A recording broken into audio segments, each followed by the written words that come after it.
भारत को इसकी जरूरत है, दुनिया को इसकी जरूरत है। धर्म और विज्ञान को बांटने की जरूरत नहीं है। बांटने वाले लोग मानवता के दुश्मन हैं, ये सनातन के शत्रु हैं, ये समाज के शत्रु हैं, जिन्होंने धर्म और विज्ञान, आध्यात्म और विज्ञान को बांटा है, टेक्नोलॉजी को बांटा है। कई बार पृथ्वी प्रलय हुई है, कई बार मिटी है, फिर प्रलय की तरफ जा रहे हो, धीरे धीरे जा ही तो रहे हो, मरमरा रहे हो, प्रकृति का दोहन कर रहे हो, नष्ट हो रहे हो।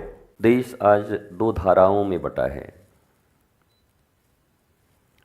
एक वो लोग हैं जो विज्ञान की अवधारणा का परित्याग करके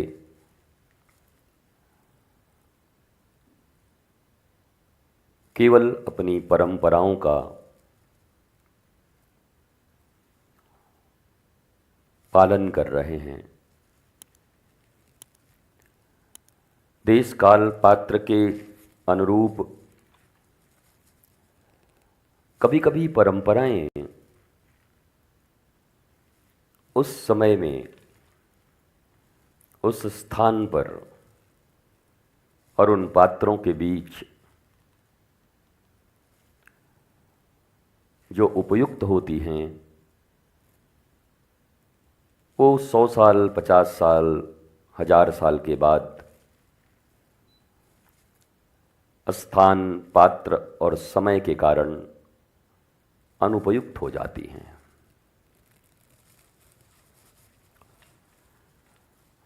धर्म रूढ़िवादिता नहीं है, धर्म विज्ञान की अवधारणा पर है।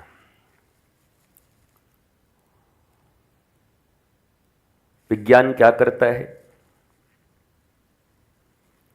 जो चीजें सत्य हैं उन्हें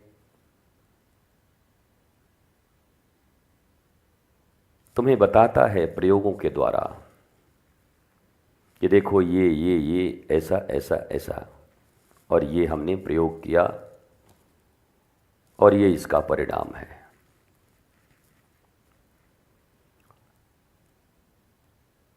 पूर्व काल में उस समय के लिए भी उन ऋषियों ने वैज्ञानिक की तरह उस समय के सत्य को ढूंढा।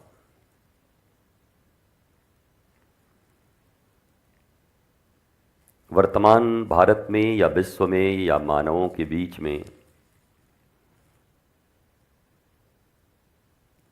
विशेषकर सनातन संस्कृति में, क्योंकि सनातन संस्कृति खुला है, यहां आप बातें कर सकते हैं, यहां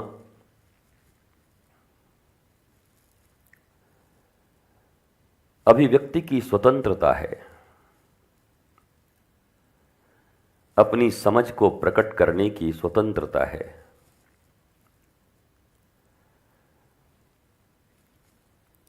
लाखों करोड़ों मत इस संस्कृति के भीतर हैं।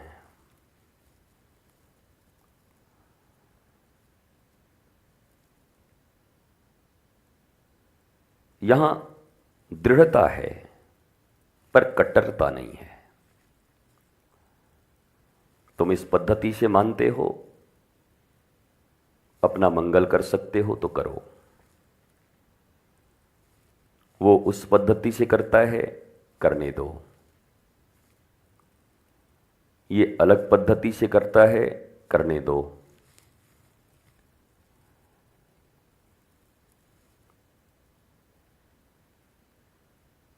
रास्ते एक नहीं होते।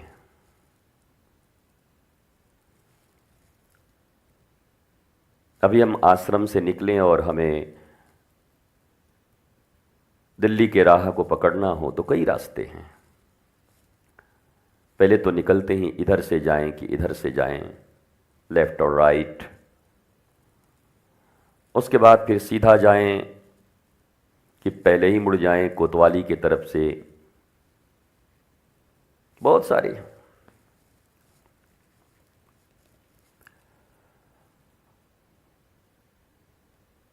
इसलिए धर्म में ये विवाद मुझे कभी अच्छा भी नहीं लगता कि मेरा मत सही, मेरा मत सही, मेरा मत सही। भैया तू भी सही है और ये जो कर रहा है ये भी सही है। बस उसमें अधर्म, दूसरों को पीड़ा, समाज को नुकसान, प्रकृति का क्षरण, मानवीय संवेदनाओं का हरण, ये न हो। लक्ष्य तुम्हारा प्रेम हो, शांति हो, आनंद हो, आह्लाद हो, ज्ञान हो, तो पथ फिर तुमने कोई भी पकड़े हैं महापुरुष के दिए हुए। बहुत सारे आचार्य हुए, आचार्यों ने अलग अलग पथ बनाए, पर मनुष्य की अज्ञानता और अहंकार उसे लड़ा देती है। अहंकारी आदमी को लगता है मेरे पंथ से बढ़िया दुनिया में कोई पंथ नहीं हो सकता। सारे लोग अगर इस पंथ को नहीं मानेंगे तो गब्बर सिंह की तरह, जैसे धर्मेंद्र उसमें बोलता है कि चुन चुन के मारूंगा, वैसे ही चुन चुन के मारूंगा जो नहीं मानेगा। ये खतरनाक लोग हैं।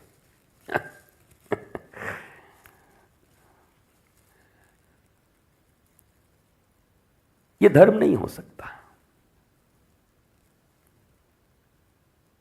इसे आध्यात्म नहीं कहते, इसे सत्य नहीं कहते।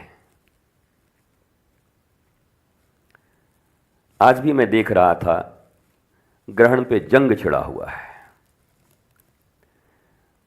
बोले ये सब चंद्र ग्रहण मानने वाले पोंगा लोग, ये बंद कर दो तो वो बंद कर दो, तो ये मत खाओ। एक नंबर के ठकोसला पंथी लोग हैं। वैसे एक बात बड़ी अच्छी हुई मुझे लगता है, भारत में बेरोजगारी तो कभी थी नहीं, पहले भी नहीं थी। अभी इधर जनसंख्या काफी बढ़ गई, विस्फोट हो गया जनसंख्या का, तो बेरोजगारी बढ़ गई। लेकिन भला हो इंटरनेट का कि सब रोजगार पा गए हैं। 1600 रुपया का मोबाइल, 40 रुपया का डाटा और अपना एक उंगली और 2 आंखें।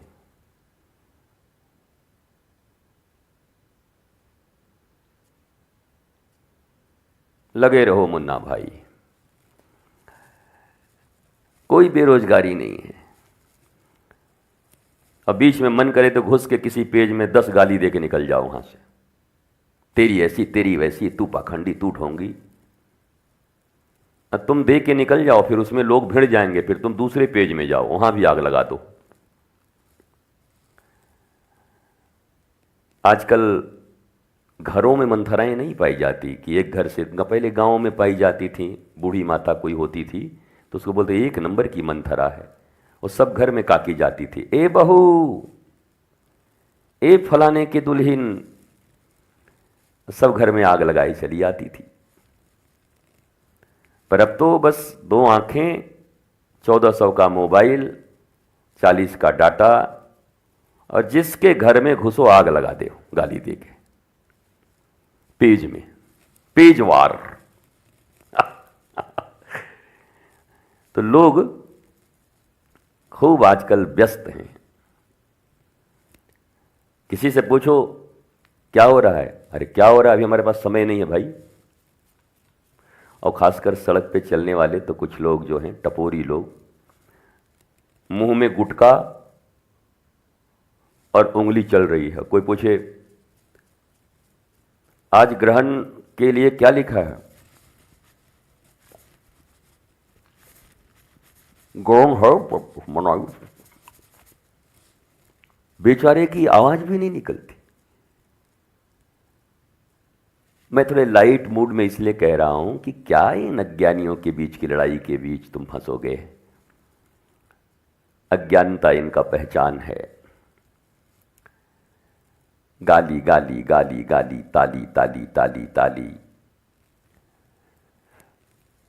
पर दिमाग सबका खाली, ज्ञान नहीं है।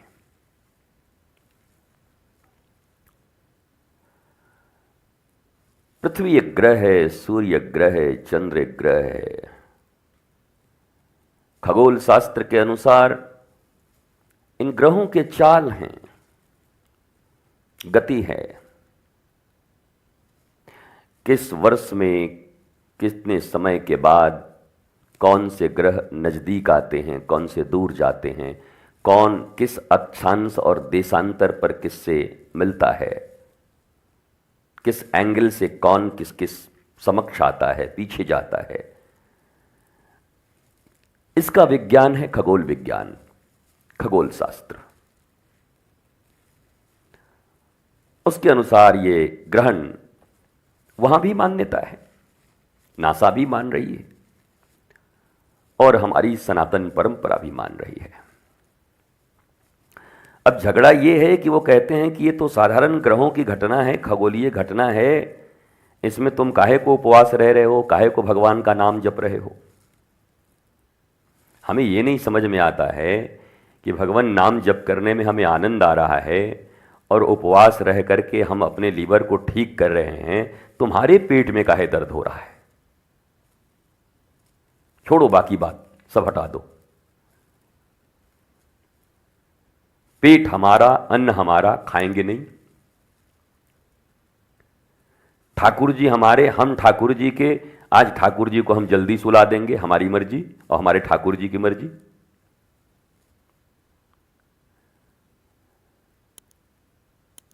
सूतक, ग्रहण, ग्रहण के बाद स्नान, दिव्य भाव से दिन भर बैठ करके नाम जप चलेगा, कीर्तन चलेगा, सत्संग करेंगे, उपासना करेंगे।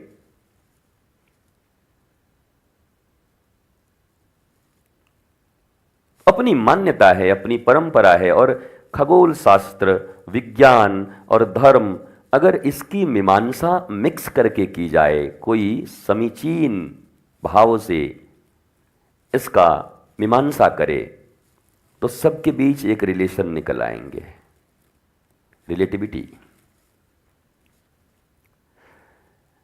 लेकिन केवल परंपरा को जानने वाले कुछ लोग हैं जो विज्ञान नहीं मानते, न जानते। खगोल वाले धर्म नहीं मानते, और इधर जो कट्टर हैं वो खगोल भगोल नहीं जानते। खगोल क्या होता है? खगोल को ढकोल यहां से, खगोल नहीं चलेगा। तो ये लोग कुछ विवाद करते हैं, लड़ते हैं, वो छिड़ा रहता है महायुद्ध, और लिखते हैं, कहते हैं कुछ जवाब दे के मेरे को दिखाओ।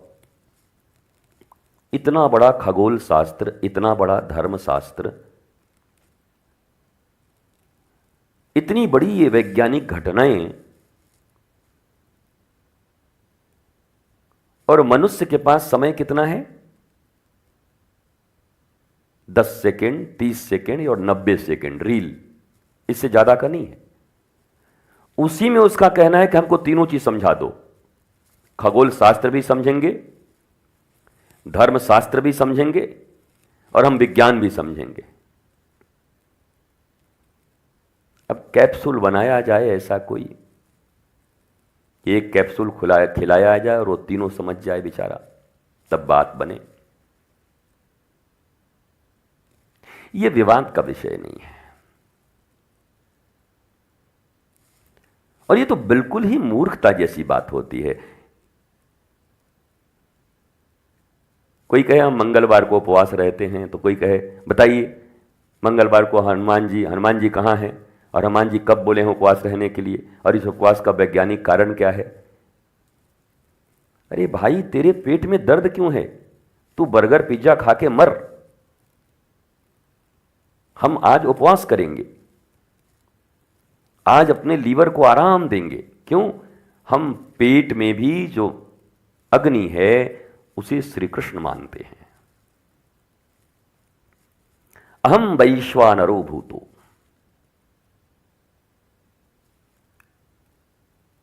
बड़वानल नाम की अग्नि, अग्नि भी कई प्रकार की है ना, भगवान कह रहे हैं। उन्हीं अग्नि में एक अग्नि पेट में है। आयुर्वेद इसको मानता है, अग्नि, दाहक, प्रदाहक, जो भोजन इत्यादि को पचाकर रसों को नस नस में भेज देता है, जहां जिसकी जरूरत है वहां भेज देता है। क्या हो रहा है बच्चों? कोई तकलीफ है? लड़ रहे हैं? गुस्सा आ रहा है? अच्छा, मैं देखा सामने दो लोग भिड़ गए हैं। खैर कोई बात नहीं, अब बचपन में नहीं भिड़ेंगे तो क्या बुढ़ापे में भिड़ेंगे। हमारे बालकृष्ण जी और विनोद शर्मा की तरह भिड़ो भिड़ो यही तो उम्र है, आयु यही है। बचपन में हम लोगों को भी याद है। अच्छा, अब सोचते हैं कि दो लोग सामने सामने बैठे रहते थे, दोनों में दो उधर हट दो उधर हट, तेरे को हम कुछ बोले थे। अब लगता है कि उठ के दूसरी जगह चले जाते तो मामला ही खत्म हो जाता। नहीं, जाएंगे भी नहीं, यही फैसला होगा आज भारत और चाइना का, ये जगह हमारा है कि तुम्हारा है। ये बच्चों के बीच की बचपना में आनंद है इसका, ले। तो व्यक्तिगत किसी की कोई आस्था है, उस आस्था पर वो जी रहा है, अच्छा फील कर रहा है, आनंदित है, उसमें किसी को जबरदस्ती विज्ञान घुसेड़ने की क्या जरूरत है। मेरा ये पूछना है, धर्म हो, विज्ञान हो, ज्ञान हो, सबका लक्ष्य क्या है? आनंद, प्रेम, शांति। किसी को उपवास करके शांति मिल रही है तो जबरदस्ती विज्ञान क्यों घुसेड़ रहे हो उसमें? उसको अशांत क्यों कर रहे हो? आप नहीं जानते हैं खगोल विज्ञान? अरे हम आनंद में हैं, सूर्य को देव मानते, चंद्र को देव मानते, और ये मानने में वो हैं कि नहीं हैं, कहां लिखा है? अरे कहां क्या लिखा है? हम कह रहे हैं, बताओ, आगे बताओ। नहीं तो पहले कोई लिखा है? हां, लिखे थे 500 वर्ष पहले, ये किताब में देखो। इसकी क्या गारंटी है? उनको हम कहां से बुलाएं? 500 वर्ष पहले वाले को लिख दिया उन्होंने, और हम भी मानते हैं कि ऐसा है।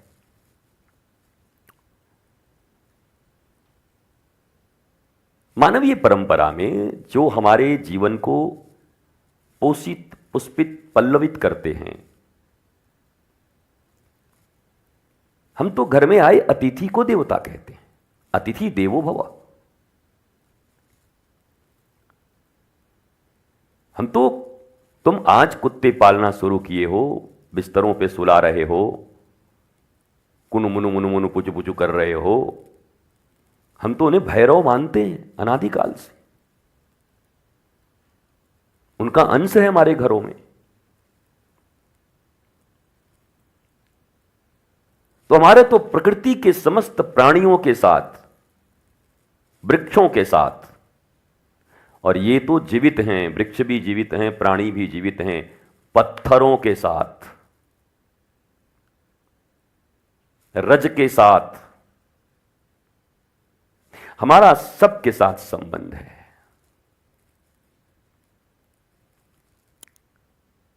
इन घरों ने हमें बचाया है। ये ईंट, गारे, सीमेंट लगे हैं, इन्होंने हमें छत दिया, हमारी रक्षा की। पाति इति पति, जो रक्षा करे वही स्वामी है। उस दृष्टि से अगर हम देखें तो ये छत भी हमारे रक्षक हैं। इनके प्रति हमारी भावना शुद्ध क्यों ना हो?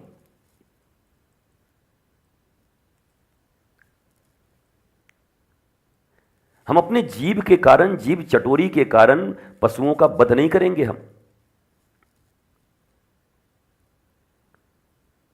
हमें हर जीव में परमात्मा ढूंढा है हमने। चर अचर में परमात्मा ढूंढा है हमने। कंकर कंकर हमारे लिए संकर है। कण कण में ईश्वर की ही विभिन्न रूपों का दर्शन करते हैं हम।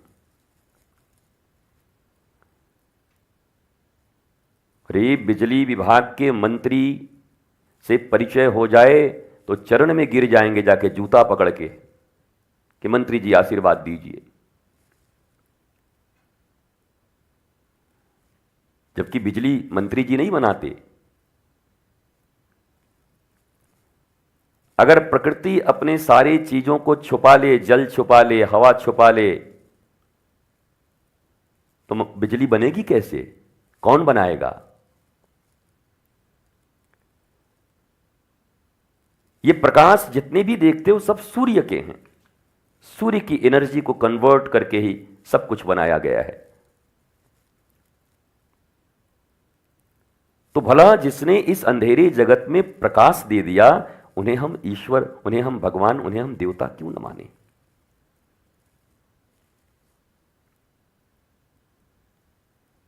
भावना से ही तो सब कुछ जुड़ा है। माता पिता को कोई कह सकता है, ए हमारे माता पिता, इसको हम प्रणाम करें? ए शादी विवाह करके अपनी मस्ती में जीने के लिए हमको जन्म दे दिया बिना मतलब का। एक ये भी भावना है। और एक भावना है जननी, मेरी मां, जिन्होंने मुझे गर्भ में रखकर 9 महीने तक जन्म दिया है, अपनी छाती की दूध पिलाई जिन्होंने मुझे पाला है, पोसा है, संचित किया है। अरे प्राण ही उनके दिए हुए हैं। तो एक भावना मां के प्रति हमारी ऐसी है, और एक भावना तो मशीन भी समझ सकते हैं, बच्चा पैदा करने की मशीन है ये सब।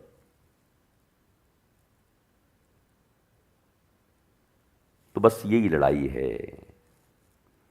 एक तरफ ऐसे लोग खड़े हैं जिनमें मानवीय संवेदनाओं का अभाव है, विज्ञान के नाम पर। मजे की बात ये देखो, वो विज्ञान के नाम पर मानवीय संवेदना, आस्था, विश्वास, संस्कृति, संस्कार का खंडन कर रहे हैं। ये सब कुछ नहीं, ये सब कुछ नहीं, विज्ञान सब कुछ है। विज्ञान है क्या?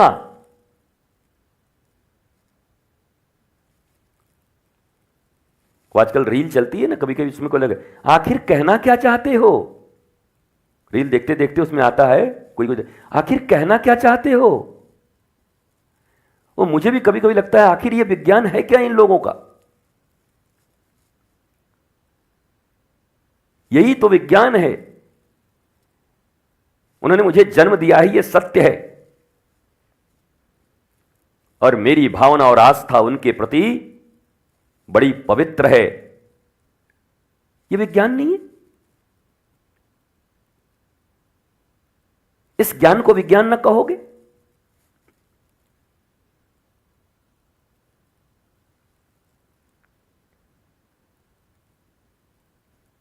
इसलिए तथाकथित अज्ञानी लोग, मुझे लगता है जो सच्चा विज्ञान पढ़ा हुआ व्यक्ति हो वो कभी नहीं कर सकता, कभी किसी आस्था पर, कभी किसी परंपरा पर चोट नहीं कर सकता।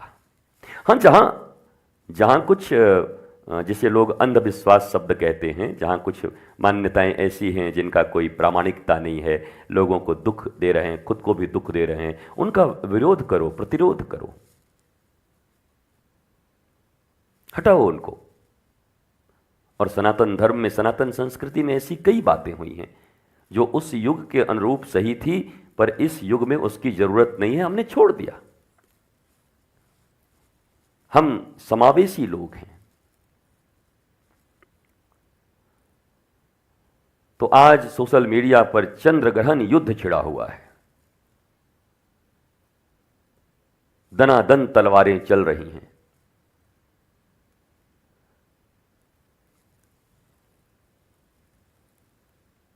पर इसका सीधा सा उत्तर है, चंद्र, सूर्य, पृथ्वी के पीछे विज्ञान है। और चंद्र, सूर्य और पृथ्वी अर्थात जल, वायु, मिट्टी, हवा, आकाश, ये पंच तत्व का बना हमारा शरीर है। ये विज्ञान है। इतना जानते हो तो, कि अभी तक नहीं जान पाए हो कि पकौड़ा, कचौड़ा और रबड़ी से मिला हुआ है ये शरीर।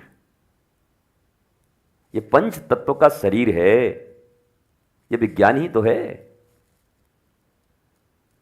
रामायण में लिख दिया पंच रचित यह अधम शरीरा, तो पाखंड हो गया। और विज्ञान इसको सिद्ध कर दे कि इसमें जल है, वायु है, आकाश है, मिट्टी है, तो ये विज्ञान हो गया। रामायण में आते ही वो पाखंड हो गया और एंड्रू फोंड्री कॉन्ड्रिया किसी ने लिख दिया उसको तो विज्ञान हो गया। कमाल है।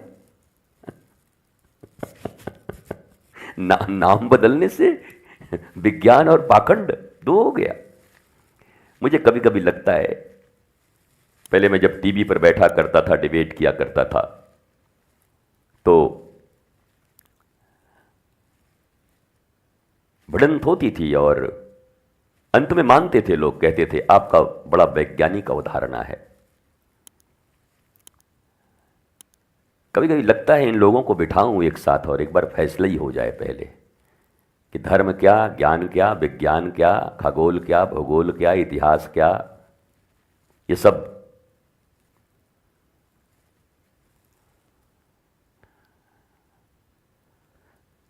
तो चंद्र ग्रहण, सूर्य ग्रहण, ये खगोलीय घटनाएं हैं। इन घटनाओं का शरीर पर क्या असर है, नहीं है, क्या ये तुम जानते हो? पता है?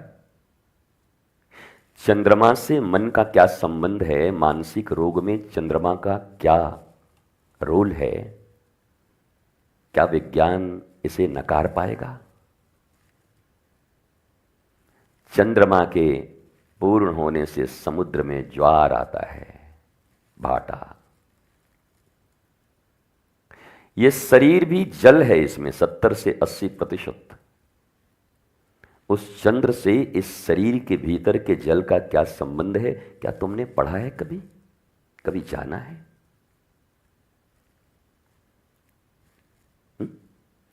अध जल गगरी छलकत जाए। फिर वही कहना पड़ रहा है, 1400 का मोबाइल, 40 रुपया का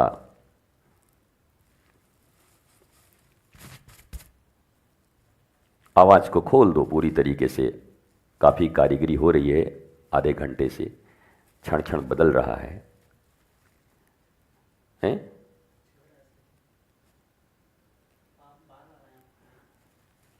बेटा, बाल से कुछ नहीं होता है, बाल से खरखर करता है।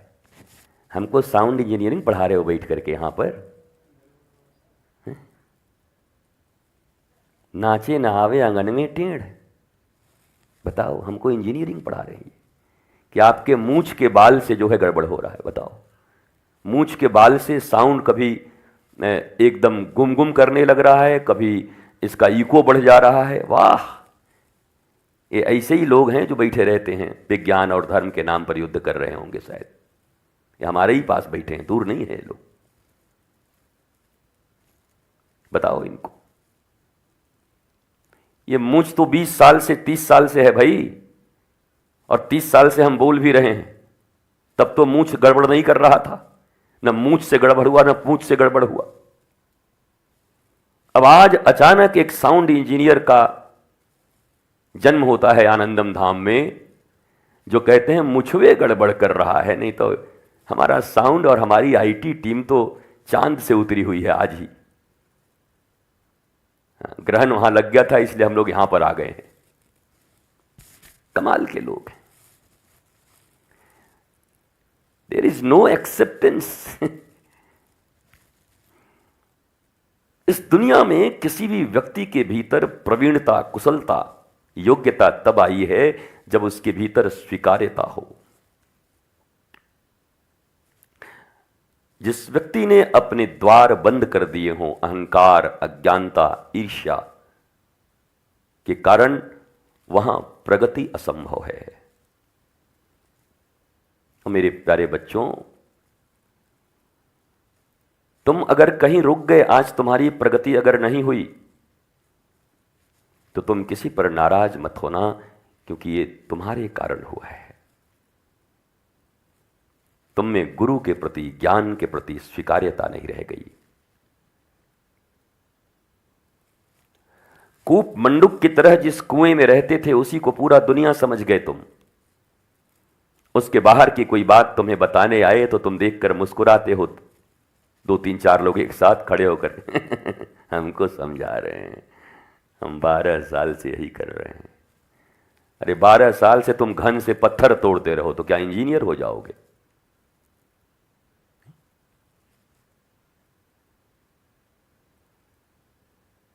तब तो ऐसे दफ्तरों में 60-59 साल के कोई, मान लीजिए वहां पर 4th क्लास के कर्मचारी हैं, प्यून हैं, और नया कोई डीएम आए 28 साल का, और वो कहे इधर आओ बाबू, 32 साल हो गया जितनी तुम्हारी उम्र है ना। उम्र कितना है? डीएम बोलेगा 28 साल। हम 32 साल से यहां झाड़ू लगा रहे हैं, अब डीएम हम बनेंगे। Is it possible? संभव है? नहीं बनेगा। ज्ञान, सीखने की भूख एंड इंस्ट्रक्शंस फॉलो करने की चाह। आपको पता है जितने भी ये सिविल सर्विसेज की परीक्षा पास करते हैं, फिर ट्रेनिंग के लिए मसूरी इत्यादि में जाते हैं, सब करने के बाद भी उनको पूरा पूरा सीखना पड़ता है, ऑर्डर फॉलो करने पड़ते हैं, जीवन भर सीखते रहते हैं ये जितने भी अधिकारी हैं। और कोई मान बैठा है कि आंगन टेढ़ा है, नहीं तो नाच तो हमारा माइकल जैक्सन का है। हाँ, आंगन टेढ़ा है।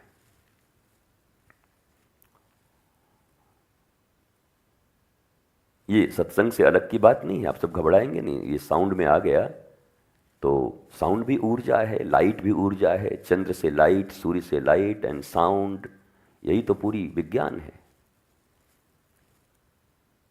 Light and sound.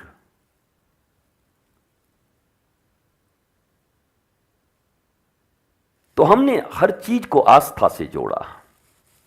हमारी परंपरा सिखाती है, बेटा कैया आ रही है, गौ माता को प्रणाम करो। अब तुम गौ माता को माता न चाची बोलो, मौसी बोलो, कुछ मत बोलो, जानवर बोलो, गौ माता को क्या फर्क पड़ता है? कोई फर्क पड़ता है उनको? तुम्हारे कुछ भी गाली देने से उनको फर्क पड़ता है? पर जिन लोगों की आस्था है,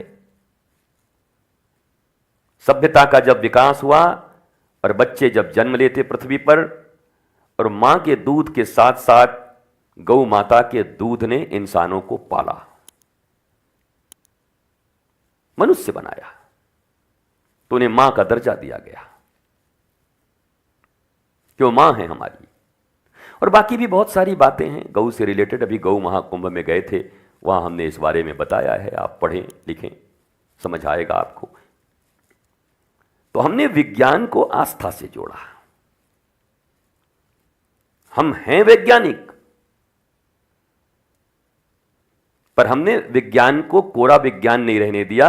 हमने संस्कार, आस्था और धर्म से जोड़ा, ताकि विज्ञान जो नहीं भी पढ़ पाया किसी कारणवश, तो ये प्रमाणित है कि ये चीज यही है, वो उसको पालन करके अच्छा जीवन जी सके, आस्था से ही अच्छा जीवन जी सके। इसलिए हमने नदियों को मां कहा। गंगा, गंगा है मेरी मां, यमुना है मेरी मां।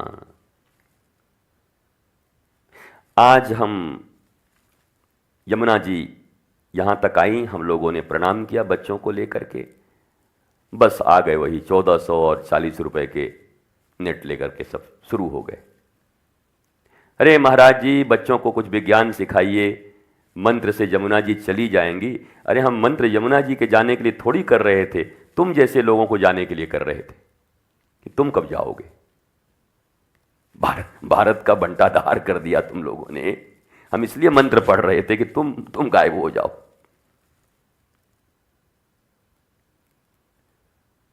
नकारात्मकता में भी सकारात्मकता देखना, यह भारतीय धर्म ने हमें सिखाया है, सनातन ने सिखाया है। एक तरफ जब बाढ़ के रूप में तुम कह रहे हो बाढ़ आ गई, हाय माई हाय बाप, तो हमने ढोल गाजे बाजे बजा करके, आरती दिखा करके कहा मेरी मां आ गई आज हमें दर्शन देने के लिए। कर तो हम भी वही रहे हैं जिससे हम सुरक्षित रहें, जिससे हम आस पड़ोस के लोगों की मदद कर सकें, कोई बीमार हो तो उनको पहुंचा सकें कहीं पर, वो तो हम कर ही रहे हैं।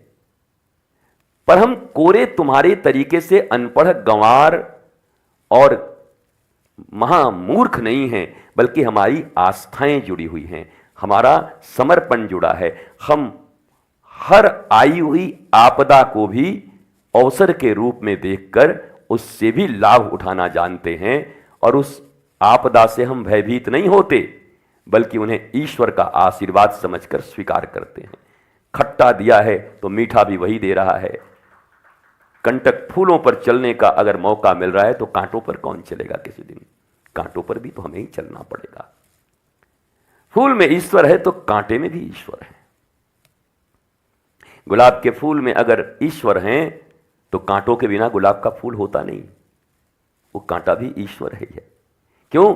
एक सुगंध देने के लिए है और एक जल्दी कोई उसको मसल न दे, इसलिए कांटा के साथ आता है कि ठीक ठाक बचा रहे। कुछ कांटे इसीलिए होंगे।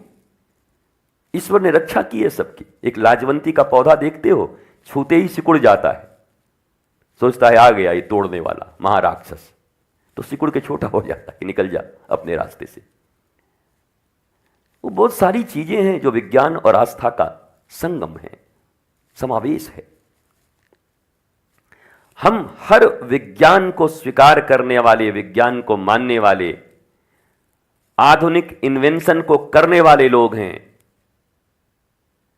लेकिन हमारी संस्कृति और संस्कार हमें सिखाता है कि घर में जो काम करते हैं, तुम क्या कहते हो ब्लडी फूल, और क्या क्या गालियां देते हो, ए मैन ये करो। और हमारे घरों में हमारे हल को चलाने वाले या हमारे घर के साफ करने वाले बंदे को भी हम रामू काका कह के प्रणाम करते हैं। हमारी संस्कृति है, ये हमारी सनातन सभ्यता ने हमें सिखाया है।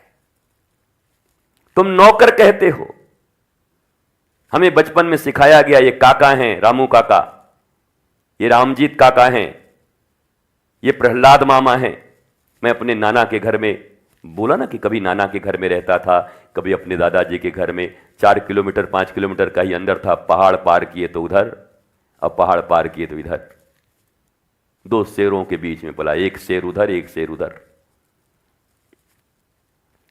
तो वहां जब पलते थे तो वहां जो लोग काम करते थे, हम तो बहुत बड़े होने के बाद समझ पाए, हम तो कोई अंतर ही नहीं समझते। बहुत बड़े होने के बाद जब लोगों ने अपनी कुत्सित बुद्धि से कुछ समझाना शुरू किया, ये नौकर हैं, ये फलाना है, बहुत इतनी उम्र तक ये मेरे मामा हैं, ये काका जी हैं, ये ऐसे भाव हमारे रहते हैं। उनके कंधे पर बैठ के घूमते, दौड़ के कुछ मिलता, प्रहलाद मामा है, ये खाइए ना, नानी दी है, खाइए।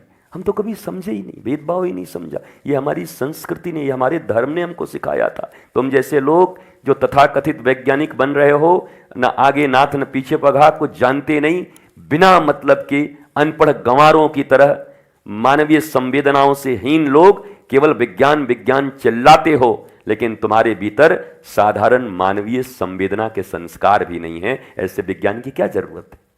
विज्ञान वो है जहां संवेदना हो। विज्ञान क्यों है? मानवीय संवेदना के कारण ही तो विज्ञान है। मानव की समस्याओं को कितना कम कर सकें, क्या बना दें, क्या दवाई बना दें, क्या गाड़ी बना दें, कैसे घर बना दें, कैसे ठंडे से बचा दें, यह सब आविष्कार है, यही तो विज्ञान है। जब संवेदना ही नहीं तो विज्ञान कहां से पैदा होता? पहले संवेदना और संस्कृति आई और यह विज्ञान नाम दिया कि यह साइंस है। तो हम संवेदनशील लोग, वैज्ञानिक लोग हैं, धार्मिक लोग। तुम जो विधर्मी हो और केवल CaCl2 और HCl और 2-4 इधर माइट्रोकॉन्ड्रिया ये सब रट के बैठे हुए हो, तुम वैज्ञानिक नहीं हो।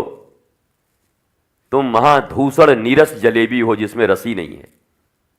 हम वो जलेबी हैं जो रस से भरा हुआ है। विज्ञान भी है और मानवीय संवेदना, संस्कृति और धर्म का रस भी हमारे भीतर में है। भारत को इसकी जरूरत है, दुनिया को इसकी जरूरत है। धर्म और विज्ञान को बांटने की जरूरत नहीं है। बांटने वाले लोग मानवता के दुश्मन हैं, ये सनातन के शत्रु हैं, ये समाज के शत्रु हैं, जिन्होंने धर्म और विज्ञान, आध्यात्म और विज्ञान को बांटा है, टेक्नोलॉजी को बांटा है। कैसे लोग? विज्ञान ने ये बना दिया, विज्ञान ने वो बना दिया, और तुम लोग क्या किए जीवन भर? मान लो अपने प्राचीन इतिहास को। क्या तुम पहले आदमी हो जो ब्रह्मोस बना के बैठे हो आज और इस 400 बना रहे हो और तुम ड्रोन से हमले कर रहे हो। रामानंद सागर का भी कम से कम रामायण देखा होता, समझ में आ जाता। टो करते हुए जब जाता था, टकराते थे तो आज भी तो वही हुआ, आज भी वही हुआ। बैलिस्टिक मिसाइलें आती हैं और एंटी मिसाइल यहां पर जो डिफेंस सिस्टम है वो आपने देखा नहीं, अभी इजराइल ईरान के युद्ध में देखा नहीं, उधर से उसका आया, इधर से यह गया, आसमान में ही डम फूटा, गिरा। अब जरा सोचो, हजारों वर्ष पहले जिन्होंने रामायण में और महाभारत में ये चीजें लिखी हैं, तुम आज ये बना रहे हो, और 1000 वर्ष पहले अगर कोई ऐसा सोच भी लिया होगा, मान लो तुम कहते हो नहीं था, तो पर जिसकी सोच ऐसी थी वो वैज्ञानिक था कि नहीं? आज वही सोच से तो तुम बनाने पर मान लो कि नहीं था, मैं तो जानता हूं था। कई बार सभ्यता बनी और कई बार बिगड़ी है, तो पहले भी थे सब कुछ। विकास क्यों था? बेकार है, फालतू है। पहले आदमी कपड़ा नहीं पहनता था, पत्ता पहन के रहता था। हाँ भाई, कई बार पृथ्वी प्रलय हुई है, कई बार मिटी है, फिर प्रलय की तरफ जा रहे हो, धीरे धीरे जा ही तो रहे हो, मरमरा रहे हो, प्रकृति का दोहन कर रहे हो, नष्ट हो रहे हो। पर ये चेंजेस होते रहेंगे, प्रकृति प्रलय करेगी, लोग समाप्त हो जाएंगे, फिर पृथ्वी उभार करके आएगा, फिर जन्म बीज बचे रह जाएंगे, फिर मनुष्य होंगे, फिर सभ्यताएं होंगी। न जाने कितने बार ये पृथ्वी मिटी होगी, ये सभ्यताएं मिटी होंगी, ये मानव और जीव मिटे होंगे, और कितनी बार फिर प्रकट हुए होंगे। ये कौन जानता है ब्रह्मांड के रहस्यों को? इन रहस्यों को खोजना ही तो विज्ञान है। पर ये अनपढ़ लोग, इन्होंने तोता रट लगा रखा है। जरा विज्ञान बताइए, जरा विज्ञान बताइए, जरा साइंस के विषय में बात करिए। साइंस कह के छाती ऐसे फुलाते हैं जैसे साइंस मतलब हुआ क्या? साइंस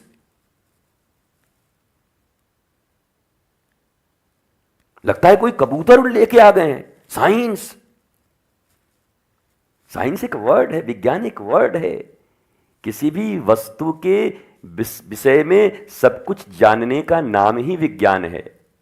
विशेष ज्ञान, विशिष्ट ज्ञान, उसी को विज्ञान कहते। इस कैमरे के बारे में सब कुछ जान लो, ये नट कहां है, बोल्ट कहां है, चिप क्या होता है, ये कैसे काम करता है, ये फोटो को लेता कैसे है, छाया को लेता कैसे है, लाइट कहां काम करती है, कौन सा सिद्धांत काम करता है, इस सबको जानना ही विज्ञान है। और क्या है? किसी वस्तु के आदि और अंत को जानना ही तो विज्ञान है। तुम मनुष्य के आनंद को न समझे, मनुष्य के संस्कार को न समझे, या आपसी प्रेम को न समझे, और साइंस साइंस की रट लगाए बैठे। अब दूसरी तरफ एक बात मैं और कहता हूं, आज भी हमारे आसन को मूर्खों ने बनाया है। हमारी आदत है, हम सब कुछ बोल देते हैं लाइव में। मूर्खों के द्वारा बनाया गया आसन, आधा कपड़ा इधर आधा इधर दिख रहा है, और इसको इतना दबा देते हैं कि हमको परेशानी हो जाती है। ये सब मैं इसलिए कहता हूं कि तुम लोग में से कोई सुने, और अगर भाव हो, आश्रम आना हो तो आ जाओ, इसीलिए कहते हैं। लेकिन तुम लोग भी पक्के हो, बैठे हुए हो जहां हो वहीं पर, दूर ही से आनंद ले रहे हो सुन सुन के। महाराज जी, हम आपसे चाहते हैं कि हम आश्रम में सेवा करें, और 4 ही 5 दिन में मेवा लेके भाग जाते हैं। महाराज जी, हमारा काम खत्म हो गया, 2 किलो मेवा मिला, हम निकले। अब सेवा तो निष्ठा की बात है। इसलिए इसी को विज्ञान कहते हैं। ये विज्ञान विज्ञान बोल करके यहां डराने मत आना है। यहां कोई, लक्ष्मण जी ने परशुराम जी को कहा, यहां कोई कुम्हड़ भतिया नहीं, तो चरदनी दिखावा ही वो मर जाही। ऐसे ही कुछ बोला था। बोला था, सुनो, हम लोगों ने सुना ना कि कुम्हड़े को उंगली दिखा दे तो कुम्हड़ा सड़ जाता था। ए उंगली मत दिखा, उंगली मत दिखा। कुम्हड़ा को उंगली दिखाता है, नालायक, नजर लगाता है। अब उसके पीछे भी कोई विज्ञान होगा, ढूंढा जाएगा, कुछ ना कुछ तो होगा। बतिया को नहीं छूना चाहिए, क्या मामला है? अब ढूंढेंगे तो पता करेंगे। ढूंढना है नहीं और मानना है नहीं, न ढूंढेंगे न मानेंगे। हम अधजल हैं, हम गरियाएंगे बस। हमारा इस पृथ्वी पर एक अधिकार लेके जन्म हुआ है, क्यों हमको सबको गाली देना है? अब देव भाई, गाली प्रजाति के लोग, बहुत सारी प्रजाति है मनुष्यों की, एक गाली प्रजाति, ये जिसको पाएंगे उसी को गरियाएंगे। इनको किसी से कोई समावेशी बात नहीं करनी, संवाद नहीं करना, ये विवादों के जनक है। अच्छे खासे सुंदर माहौल में कैसे उठा पटक करवा देना है, यह भी तो एक टेक्नोलॉजी है। यह टेक्नोलॉजी से संपन्न आदमी कम है क्या इस दुनिया में? घुस जाएं कहीं पर, मारपीट करवा दें घर में, टेक्नोलॉजी उनके पास, तकनीक है। इन्हीं सब चीजों को तकनीक बोलते हैं बेटा। तकनीक केवल ये साउंड और ये लैपटॉप और ये कुकर और फलाना, इसको थोड़ी बोलते हैं। ये तकनीक, बातों का तकनीक, प्रसन्नता का तकनीक, किसी दुखी आदमी को सुखी कर देने का टेक्नोलॉजी, हाँ, किसी डरपोक आदमी को वीर बना देने की टेक्नोलॉजी, ये सब तकनीक है। विवेकानंद बंदर से डर के मारे भागे जा रहे थे, बंदर दौड़ा खो करके भागे विवेकानंद, और भागे तब तो फिर एक नहीं 10-20 दौड़ाए फिर मिल करके। विवेकानंद सोचे अब तो प्राण जाना ही है, तो एक बार खड़ा हो जाया जाए। 2-3 प्रकार की कथाएं हैं। एक साधु शायद वहां पर थे, बोला कहां भाग रहा है, खड़ा हो जा, ये बंदर घुड़की है, भागेगा उतना ही दौड़ाएंगे, खड़ा हो जा ऐसे करके, तन करके। तो विवेकानंद बोले अब तो ऐसे ही काट देंगे, तो एक बार खड़ा होकर देख लेते। खड़ा हो गए तो बंदर वहीं पर रुक गए, और तो विवेकानंद ने भी कहा थोड़ा सा पीछे हटा वो। उसके बाद ये दौड़े तो सारे बंदर पीछे भागे, करे भाग जान बचा करके। तो वो समझे कि भय ही भगाता है, भय के सामने खड़े हो जाओ तो डर के आगे जीत है, और डर समाया है तो भागम भाग है। पूरी जिंदगी भागते रहो, डरते नहीं, निडर निर्भीक, अभयत्व। महात्मा अभय होता है, डरता नहीं। क्यों नहीं डरता? हम आपकी बेइज्जती कर देंगे, अरे तुम्हारे द्वारा किया गया इज्जत और बेइज्जत दोनों बराबर है, हम आपको मार देंगे। आत्मा न मरती है न कोई खत्म कर सकता है, तुम क्या मारोगे? बड़े बड़े गब्बर सिंह आए, आज तक आत्मा को समाप्त नहीं कर पाए। मैं सदा से था, सदा हूं, सदा रहूंगा, कोई मिटा नहीं सकता। इस ज्ञान पर जो है उसे कौन मिटाएगा? उसे आनंदम धाम के लोग मिटाएंगे। चलते सत्संग में कैसे लुबलुब होना है, बोला आप बंद नहीं करिएगा, हम बंद करवा देंगे, बिजली बंद करवा के आपका सत्संग। तो इन्हीं को टेक्नोलॉजी कहते हैं, इसी को साइंस कहते हैं।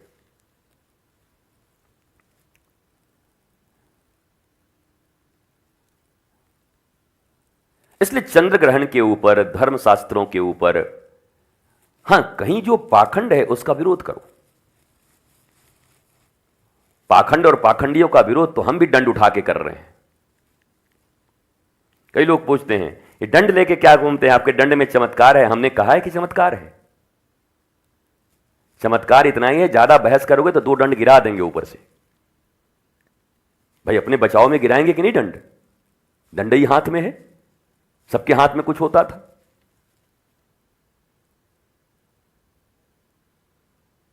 पाखंड का विरोध करो,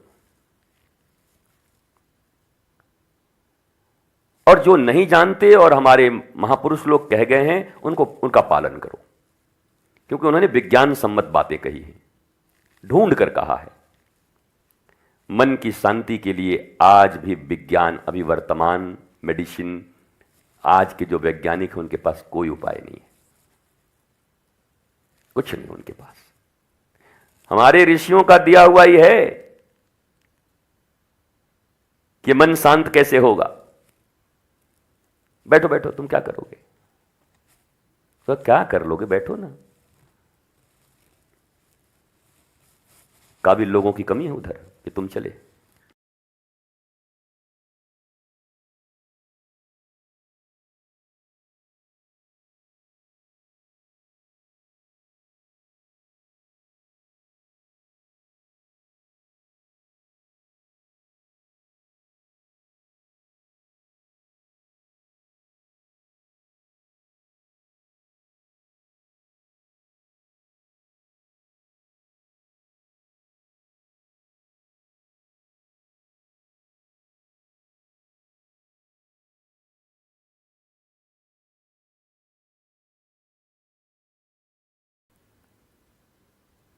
बाद में हमें लोग बोलते हैं, गुरुजी आप सब चीज़ बोल देते हैं लाइव में, कितना लोगों को कष्ट हो रहा है, तुमको शर्म नहीं आती? यहाँ पे रहते लज्जा, रोटी खाते खाते तुम ठीक नहीं कर पा रहे हो, हमको बोलने में लज्जा आ रही है? तुम रह रहे हो, बिजली का उपयोग कर रहे हो, खा रहे हो यहीं पर, छत यहीं पर मिला है, घूम रहे हो, आनंद ले रहे हो, तुम कोई चीज ठीक नहीं कर पा रहे हो, ये तुमको शर्म नहीं है, लज्जा नहीं है? हम बोल दें वो लज्जा का विषय? कमाल है भाई। वो तो ऐसा हुआ कि है मारूंगा भी, रोना भी मत। बचपन में ऐसा होता है ना, कई बार ऐसे, कई माता लोग ऐसी होती हैं, पटाख पटाख, और रोएगा रोएगा तो उठा के भी पटक देंगे, और तो बच्चा, अब चोट तो लगती है तो बच्चा क्या करे,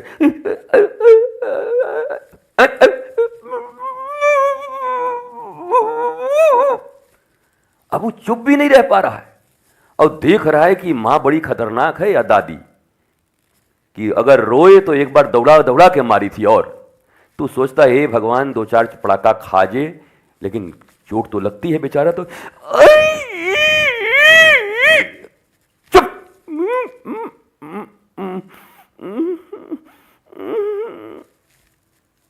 बचपन में ऐसा हुआ है कि नहीं कभी? मारती भी है, रोने भी नहीं देती है कभी कभी दादी और मैया, रो भी मत, मारूंगी तो ऐसे ही कई महापुरुष हैं, बाहर के भी इधर के भी। गुरुजी आपको साथ लाइव में ये सब नहीं बोलना चाहिए। वाह भैया, तुम लाइव, हम भी लाइव, जिंदा दोनों हैं। जिंदा में हम समझा रहे हैं ठीक करो, तुम कर ही नहीं पा रहे हो, हम बोलने से भी बाज आ जाएं। हम बोलते रहेंगे तो किसी न किसी दिन, इसीलिए बोलते हैं कि किसी को लग जाएगा, कोई बात ठीक हो जाएगी, या इसी भारत और दुनिया में छुपा हुआ कोई माई का लाल सुन रहा होगा तो किसी दिन प्रकट हो जाएगा कि आज के बाद ये समस्या तो हम दूर करके रहेंगे। इसलिए हम बोलते रहते हैं कि कहीं बात पहुंच जाए, इसलिए हम तो भैया बोलेंगे, चुप नहीं रहेंगे। हमारा यही मामला है। गुरुजी एकांत में बुला के कमरे में लाइव बोलने में तो तुम सुधर नहीं रहो, तुम कमरे में सुधरोगे? बताओ, पूरे भारत के सामने बोल रहा हूं, तुम में कोई सुधार नहीं है, और हम कमरे में बोले तुम सुधर जाओगे? ये संभव है? इसलिए जो होगा वो खुल्लम खुल्ला होगा, सीधा होगा। अब आज हमारा ये, बचपन में आपने देखा है, बचपन में जब गुल्ली डंडा इधर खेलते थे, उस जमाने में उतना पैंट वैंट थोड़ी था, पैंट का रबर ढीला हो जाता था, तो अब एक हाथ से पैंट पकड़े हुए हैं, एक हाथ से वो गाड़ी चला रहे हैं, उतने में कोई आके कहे लेमन चूस चॉकलेट, तो गाड़ी वाला तो गाड़ी तो छोड़ेंगे नहीं, पैंट वाला छोड़ के लेमन, तब तक भर रसे, अरे ये तो बड़ा गड़बड़ हो गया, फिर पता चला पैंट नीचे गिर गया। छोटे छोटे बच्चे होते थे, बड़ी मुश्किल हो जाती थी। अपना भी हाल आज यही हो गया। ये इधर सरक रहा है बेचारा, देख लो, इधर देखो, देख रहे हैं आप सब? देखिए देखिए, ये न रहता तो ज्यादा अच्छा था, बल्कि इसको हटा दो। देखिए, आप बैठे रहिए, आप साउंड भी ठीक करेंगे भी, वाह, इतना प्रगति आप में। अब देखिए, ठीक लग रहा है, कोई जरूरत नहीं है, एक जैसा लग रहा है। पेवन साट दिए ऊपर से, और गली के गांव के बच्चे की तरह पैंट उसका बहा जा रहा है बेचारे का, हम उसी को संभाल रहे हैं, बोले कि संभाले। सिंहासन है गुरु का, गुरुदेव का सिंहासन, पूज्य गुरुवर हमारे सिंहासन पर आरूढ़ हैं। सिंहासन का अर्थ जानते हो? सिंह की सवारी ला रहे हैं एक दिन शेर, जरा बैठना तो उस पर। लाए शेर, दो ठो बैठोगे, सिंहासन। तो मेरे प्यारे भाई बहन, देखो, इधर उधर का चुटकुला बोलने से ज्यादा अच्छा है कि मैं वास्तविक चीजों को बोलूं, थोड़ा हंसो भी। ये दोनों चीज इसमें छिपा हुआ है, समस्या भी है, मुस्कुराओ भी, किसी न किसी दिन दूर होगी। तो चंद्र ग्रहण या कोई भी ऐसी धार्मिक आध्यात्मिक घटना, हमारी संस्कृति, वो निराधार नहीं है, उसके आधार को ढूंढने की जरूरत है, समझने की जरूरत है। हम हर चीज को आस्था से देखते हैं, हर चीज में हमारी ईश्वर का भाव रहता है। प्रकृति के दोहन के कारण आज पंजाब, हिमाचल, कई प्रदेशों में भीषण बाढ़ आए हुए हैं, जलमग्न हो गया है कई प्रदेश। पंजाब में सबसे भीषण बाढ़ आया हुआ है। हमारी संवेदना पंजाब हमारा ही है, हमारा देश, हमारा अपना हिस्सा, हमारे अपने लोग, एक ही देश के हम लोग हैं सब। पंजाब के प्रति संवेदना है और जल्दी ही, डेट तो नहीं बताएंगे, पर जल्दी हम पंजाब आ रहे हैं। पंजाब आ रहे हैं और आकर के उन बाढ़ग्रस्त क्षेत्रों में जाएंगे एक गिलहरी की तरह। इस दास से जो कुछ बनेगा, पंजाब के बाढ़ में, बाढ़ पीड़ितों के साथ खड़े होकर समस्या का समाधान करने में। ये तो प्राकृतिक आपदा है, पूरी बड़ी सरकारें और बड़े बड़े मानव फेल हो जाते हैं, मशीनें फेल हो जाती हैं, लेकिन अगर गिलहरी ये सोचती कि मेरे द्वारा कैसे बनेगा सेतु, तो क्या वो सेवा कर पाती? नहीं करती।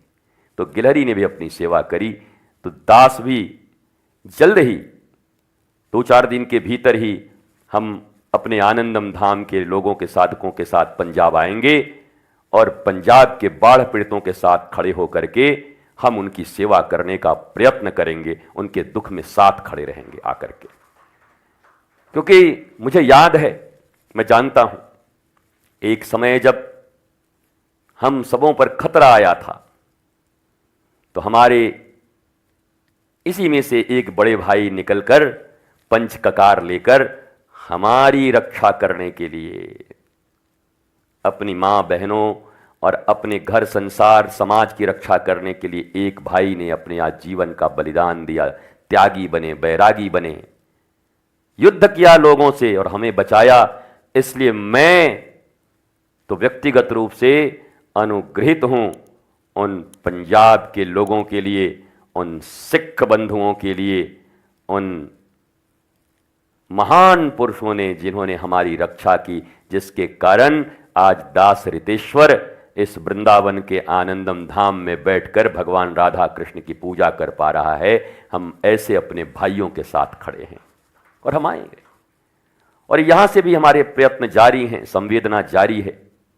जो जो जहां जहां संबंध हैं, जिनसे हम बातें कर सकते हैं, वो सब कर रहे हैं और प्रत्यक्षतः भी ऐसे करेंगे। और हम लोगों को भी आह्वान करते हैं कि आप भी सेवा करें। ये कोई होड़ नहीं है, ये देखा देखी की होड़ नहीं है। मानवीय संवेदना के कारण जहां कहीं कोई आपदा हो और हमारे अपने लोग खड़े हों, सहायता करना, उनके साथ खड़ा होना हमारा धर्म है। इसी धर्म की मैं बात कर रहा हूं। अब यहां विज्ञान क्या बताएं कि नहीं, विज्ञान इसमें क्या है बताइए जरा। मन का विज्ञान है, मानवीय विज्ञान है ये, कि एक दूसरे के साथ खड़ा होना है, एक दूसरे की तकलीफ में हमें खड़ा होना है। तो पंजाब, हम आपके साथ हैं, क्योंकि आप हमारे साथ हैं, क्योंकि हम दोनों एक हैं, आज से नहीं, युगों से, शताब्दियों से। और आपका वो बलिदान, जिस बलिदान के कारण आज चारों तरफ ध्वज लहरा रहे हैं भारत में धर्म के, ये आपकी ही तो देन है। और हम जैसे लोग दास बन करके थोड़ी भी सेवा कर पाएं तो ये हमारे लिए बहुत बड़ा सौभाग्य होगा, और हम थोड़े ऋण को उतारने में शायद समर्थ हों। और कहीं भी ऐसे, हिमाचल हो, कोई प्रदेश हो, दुनिया का कोई जगह हो जी, इस संसार में कोई भी स्थान हो जहां मानवता पीड़ित हो रही हो, वहां मानव का खड़ा होना ही सबसे बड़ा धर्म है। यही विज्ञान है, यही टेक्नोलॉजी है। स्वस्थ रहिए, मस्त रहिए, आनंदित रहिए, प्रसन्न रहिए।